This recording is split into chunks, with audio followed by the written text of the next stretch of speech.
नाशिकच्या लासलगाव येथील क्रांती गणेश मंडळाच्या गणरायाच्या आगमनाची मिरवणूक रात्री काढण्यात आलेली आहे। ढोल ताशांच्या गजरात फटाक्यांची आतषबाजी यावेळेस झाली। या मिरवणुकीदरम्यान गोदा आरतीचंही आयोजन करण्यात आलं।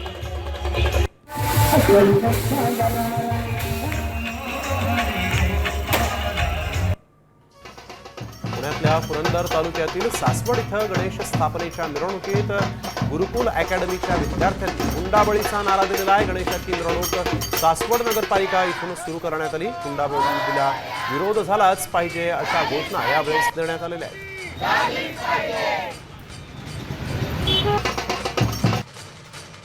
वाशिममधल्या करंजा तालुक्यात जिल्हा परिषद विद्यालयात विद्यार्थ्यांसाठी शाडू मातीपासून मूर्ती तयार करण्याची कार्यशाळा आयोजित करण्यात आली होती।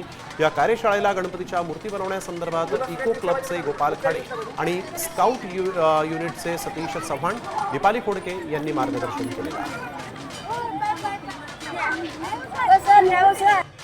नाशिकच्या मनमाड लोकमान्य टिळक टर्मिनस गोदावरी एक्सप्रेसमध्ये होणारी गणरायाची रेल्वे वारी हुकली आहे। गेल्या 28 वर्षांपासून ही परंपरा आहे। यंदा रेल्वे प्रशासनाने गोदावरी एक्सप्रेस धुळ्यापर्यंत वाढवल्याने धावत्या रेल्वेत गणपतीची प्राणप्रतिष्ठापना करण्यास अडचण येणार आहे। यामुळे गोदावरी एक्सप्रेस गणेश मंडळाने गणपती न बसवण्याचा निर्णय घेतला आहे।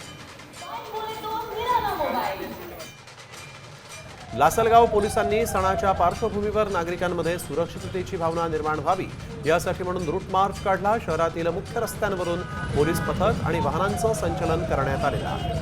या रूट मार्चमध्ये निफाडचे पोलीस उपविभागीय अधिकारी आणि लासलगाव सहाय्यक पोलीस निरीक्षकांनी मार्गदर्शन केलं आहे।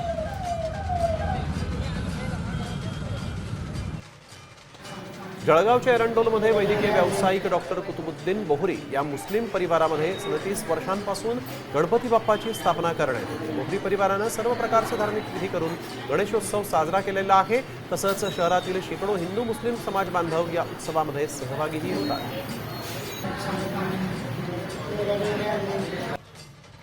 उद्धव ठाकरेंनी राज ठाकरेंच्या शिवतीर्थ या दादरमधील निवासस्थानी जाऊन गणपती बाप्पाचं दर्शन घेतलं। यावेळेस दोन्ही कुटुंबातील सदस्य उपस्थित होते। यावेळेस राज ठाकरे आणि उद्धव ठाकरे यांच्यात 10 मिनिटं चर्चा झाल्याचीही माहिती समोर आलेली आहे।